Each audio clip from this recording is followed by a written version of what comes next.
she was Chris' bodyguard. Nah, yeah. The crazy part is though, is like it's a lot of us that's like big, bro. Like so, like if you see like the crew, Yeah. we all always look like we don't do music. Every single Yup. time we go places like, man, yeah, y'all controlling the spot, holding the spot down. We're like, nah, we actually Holding the we actually do spot music. down. We actually do music. Yup. Nah, for real. I grew up in a musical family, man. So like, for me, I was always in the back of my mother's car beatboxing, like in my head, and I was big on like Motown. Like I would literally buy like the best of, or not buy me physically, but I would take my mother's CDs and listen to the best of on like a little cassette or CD players, and I would literally like loop parts in my head at like an early age of like, man, I would really press rewind or on the actual like cassette deck or like the CD player to hear a groove over and over, and that's what like got me into rap, because eventually like all those things, when you realize that, you know, Ghostface and them was actually like sampling those records that my mother played in the car, he was like, oh my gosh, it's the blending of both worlds. So I feel like I've always been producing, but officially touching like actual like the machinery was like I was 12 or 13, man. Shout out to my cousins, Agent and Brian, man. I used to make beats in their basement, man. It was like all three of us actually. So yeah, on the MPC. In the NPC. Yeah, the MPC. Yeah, MPC 3000, man. My motto in my head is like, if you stop learning, you die. You know what I'm saying? But so I'm always a student to like music. So, but at some point, I felt like I arrived as like finding myself as who I am as a producer. You know, but back then, man, I didn't know myself at all. I was just literally like just trying shit, man. And literally like I had to learn, man, because I would like just throw so many fucking sounds in the beats, man. And it's like, yo, this is hard, right? But are you going to a beat battle, or are you actually going to produce for an artist? And I had to learn that set and dial it back and like take away. So now, like now, if people say a lot of shit going on, like imagine how it was then. It was way too much going on.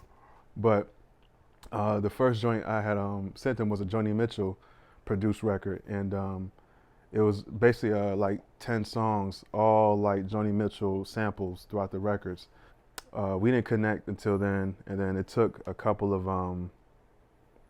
projects that either been shelved or we didn't see it through to kind of figure out, all right, man, this is the one. And I think Porch was the one that kind of like dialed us in into like what we were trying to, you know, accomplish.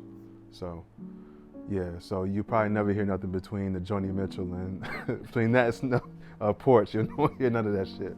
But no, that was the one, man. I think between the record No Applause and Cul-de-sac, that was like the two where you said, all right, I think we got something. This is like, I think we got it.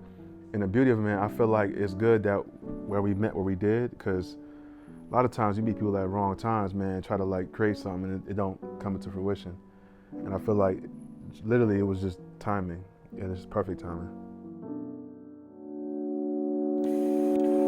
Him selecting a certain record, I'm like, man, I didn't even expect you to select that joint. Like, why this one? Like, tell me why. He's like, this shit, man, it's just different. It's just like, it's the one, bro. It got that nostalgic feeling, but it still feels very present, very like brand new. So like, okay, I get it. But I think the second record on the album, In the Eulogy You Read with Wiley on it, that was the one where I was like, okay, this feels very different from Snub Nose, like completely. And I didn't like if anything sounded remotely like Snub Nose, I was like, we can't do it, because I don't know if I come from that like that yay mentality, man, with like elevation. And I'll say yeah because that's one of the very few, like distinctively when you hear a new sound, it's not the same thing. Like no yay album sounds alike. So I felt like with this one, I kind of wanted to bring that type of thing where Porch had a very like hug, grandmother hug, soulful, you know, pats mine in the back, rub them, it's gonna be okay type of sound. Snub Nose had a very watch my back, very frantic, you know, not knowing what's going on, not know where if I leave the house today, will I make it home type of thing. Like Snub Nose had that type of feel where it's very, very not necessarily dark, but it felt very very paranoia, anxious, yes. And then I Die For This feels like somebody almost like a grown up, like Benjamin Button, kind of how he referenced it, how like I've kind of seen it all, and I know like got to a point now where like even at my very, very early career, I realized that like I did the hooray, I got here, but like at what cost? And it's like, damn, like what if I lost on the journey here, man? Because this shit is like, maybe it's not what it's shaped up to be. And hopefully once I leave from this career, like, will I have actually like, would it have been worth it? If I was not doing music, I don't know what else I would be passionate about. And I told my girl the other day, and then she kind of felt sad, not because, nothing personal, but she felt like this shit drives you that much that nothing else moves you, like outside of music.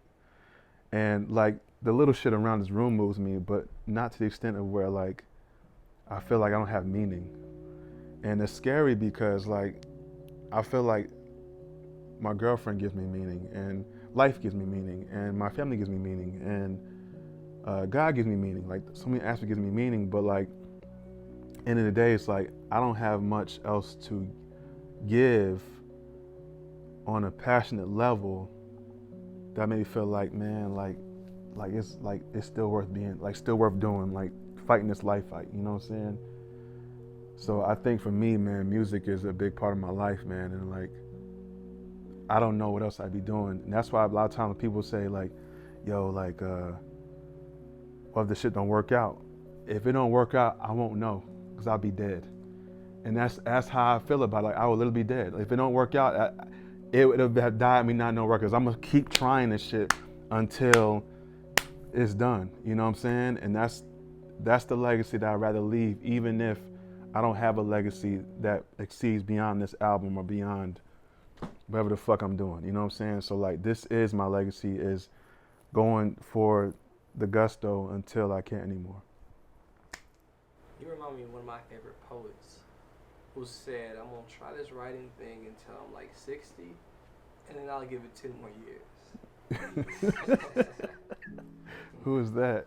Charles Bukowski. Okay. When I read that, I was just like, oh, this is, but that's what it means. It's just, there's nothing else.